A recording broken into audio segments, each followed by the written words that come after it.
వచ్చేదాకా అక్కడే ఉన్నారండి.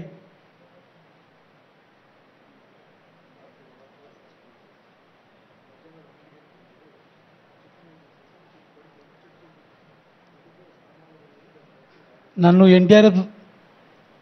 ఎస్టీఆర్ఎఫ్ బృందం వచ్చి కాపాడారండి రాత్రి 1 గంటకి. Thank you. వారందరికీ గట్టిగా చప్పట్లు కొట్టి థ్యాంక్ యూ. తర్వాత హౌసింగ్ డిపార్ట్మెంట్ నుంచి నాగేశ్వరరావు గారిని మాట్లాడవలసిందిగా వ్యవసాయ శాఖ నుంచి కోరుతున్నాం. హలో, గౌరవనీయులైన ముఖ్యమంత్రి గారికి నమస్కారం అండి. నా పేరు బొత్తుల నాగేశ్వరరావు అండి. మాది పెదగొన్నూరు గ్రామం, ముదినేపల్లి మండలం అండి. గతంలో 15 రోజులు కురిసిన వర్షానికి నాది మట్టి గోడల ఇల్లు, తాటాకుల ఇల్లు అండి. పల్లం అయిపోవడం వల్ల ఇల్లు కూలిపోయినాయి, ఇంట్లో సామాను మొత్తం ధ్వంసం అయిపోయినాయండి. నీళ్ళు రావడంతో మా బంధువుల ఇంటికి వెళ్ళి వరండాలో ఉండి అట్లాగే ఆడపిల్లని వేసుకుని పిల్లం పిల్లలతో అలాగే బాధపడ్డామండి.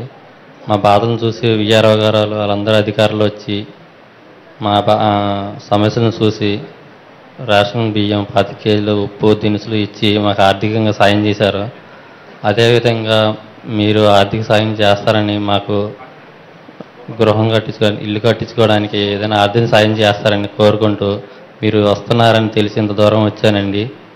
మీరు ఏదైనా దయతో కలిసి నాకు ఇల్లు కట్టుకోవడానికి మీరు చేయూతనిస్తే మీకు చాలా రుణపడి ఉంటానండి.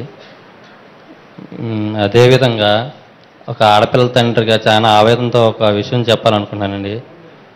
గత రాజశేఖర రెడ్డి గారు వచ్చిన 4 సంవత్సరాలన్నరలో పరిపాలనలో ఏ ఆడబిడ్డ తండ్రికి భరోసా కూడా ₹1 ఇవ్వలేదండి.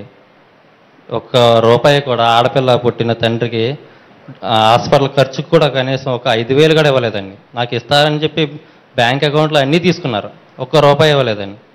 అట్లాగే ఎవరికి ఇవ్వలేదు. ఎవరికైనా వచ్చినాయి అని అడిగాను, ₹1 కూడా ఇవ్వలేదు. మా ఆడపిల్ల తండ్రికి గత పరిపాలనలో ఏదో కూడా ఆశ్రగా ఎంతో కొంత ఇచ్చారండి. ఈ కింద పరిపాలనలో ₹1 ఇవ్వలేదండి. మీరు ఇస్తారని మన ఎలక్షన్ ముందు కూడా భరోసా ఇచ్చారు.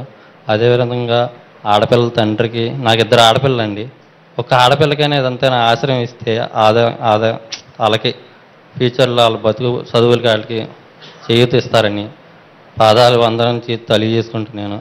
ఆడపిల్ల తండ్రి నాకు ఒక్కడికే కదండి, ప్రతి ఆడపిల్ల తండ్రి కూడా ఎంతో కొంత భరోసా మీరు ఇస్తారని మనస్ఫూర్తిగా కోరుకుంటున్నానండి. జై తెలుగుదేశం, జై తెలుగుదేశం.